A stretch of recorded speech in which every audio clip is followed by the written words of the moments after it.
Hi everyone, this is just going to be a quick video on the new Uniden Dashcam, the Dash View 50R. The R being it is also a rear camera as well.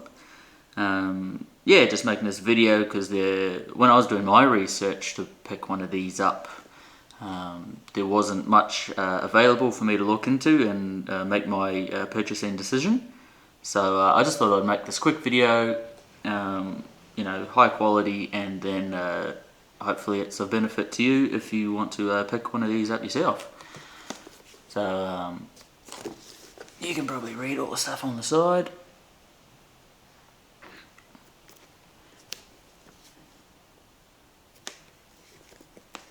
Still in the plastic, I haven't taken it out yet.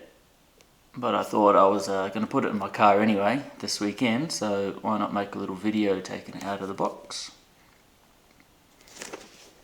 The biggest features are that it's the front-facing camera is 4K at 30 frames per second, and the back camera I think is just 1080 at 30 frames per second. One of the other big features too for me is that it has a capacitor type system instead of a lithium battery built in. So that means it basically just stores just enough electricity to save your footage and turn off safely, as opposed to actually having a lithium battery on the inside. That's obviously good for prolonging the life of the dash cam. You're not worrying about the lithium battery degrading over time, and I think it's also a lot safer. You don't want your dash cam catching fire in your car unattended because of the lithium battery. Quite a few phones these days are doing that. So let's get it out of the box. Comes with a 64 gig SD card, and this model is the top model. Also comes with a hardware kit that I think if you buy one of the lesser models, I think that comes separately. So let's take it out of the plastic.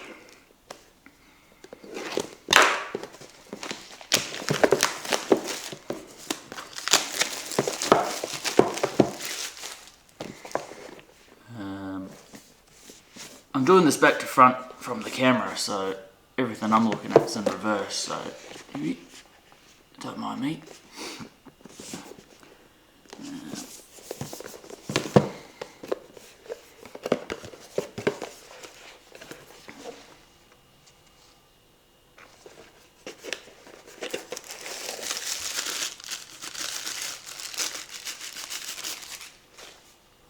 That's the front-facing dash cam.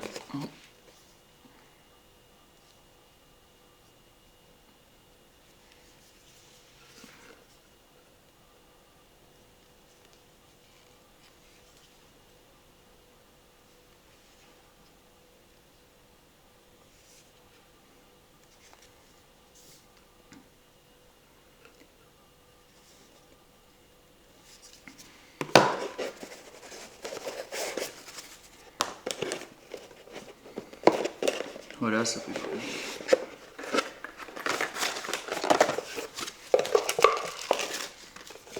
Empty box.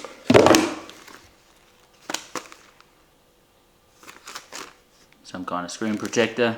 I'm not actually too sure. Maybe it's to clean your windscreen or something. You get two of those. Little quick start guide thing. And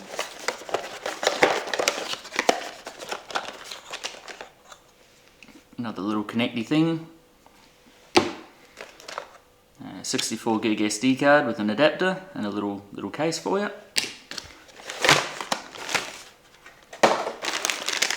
That looks to be the secondary rear camera. USB cable. It's your hardware kit that plugs into mini fuses that you there's no soldering or any rewiring or stripping required. You just put those in empty spots in your fuse box. One for continuous 12 volt, one for ignition 12 volt, and one for ground, I assume. Micro USB, and a cheap cigarette lighter if you don't want to use the hardware kit.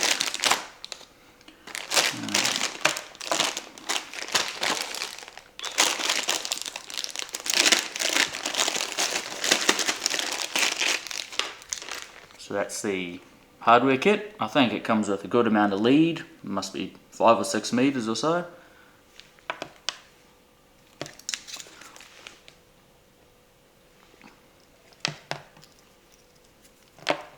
Oh sorry, 2 blade fuses in the ground you can put into a screw or something.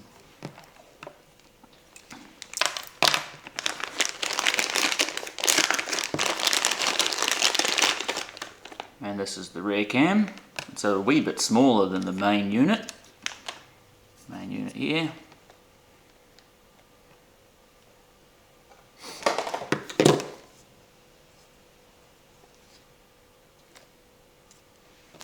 Comes with a good amount of lead as well.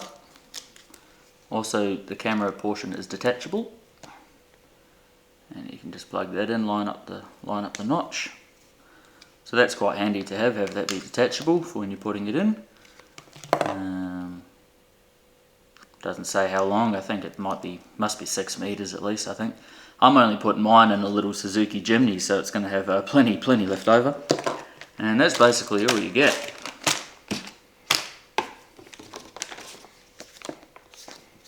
So that's everything. Yeah, I'm going to go hook it up to the car now, and I'll show you once it's done.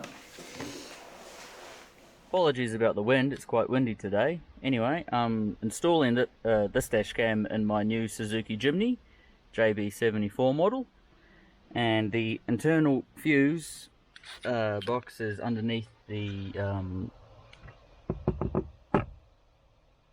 glove box there. But as you can see, it is all full of fuses already, and the hardwire kit that comes with the dash cam does not have pass-throughs, so these have to take up their own slots. So no good for me, so I'm going to wire this into the stereo wiring into here, the red and yellow for continuous 12 volt and ignition and ground. So whenever I turn the stereo on, whenever you're driving, the dash cam will automatically come on. And I'll put it either to the left or the right hand side of this little sensor box that's already in the middle here. Then I'll run the cable just underneath this kind of cheap wood fabric-y roof liner. I'll run it on the top of these screw bolts so that when I put the handle back on, the cable isn't drooping down. And in a Jimny, it's not that far to go to the back, so I'll just do the same with the back handle. And then I'll probably, since the rear door swings out so much and I don't want really a long cord to come out, I'll probably just stick it here somewhere. So I'll see how I go.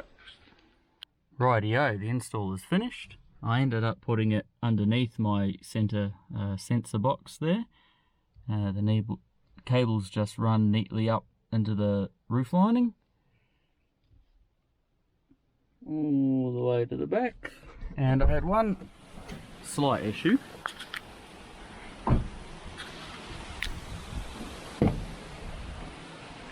I was going to put it here in the center, but it turns out that the glass on the back door is actually quite a bit lower, so I've had to stick it on the actual door itself with a little bit of additional lead. I'm just going to get some sticky things to secure this a little bit more properly, and then it's still good enough so full extension of the door, it's not pulling. And then when I put the door back, the cable will just sit there.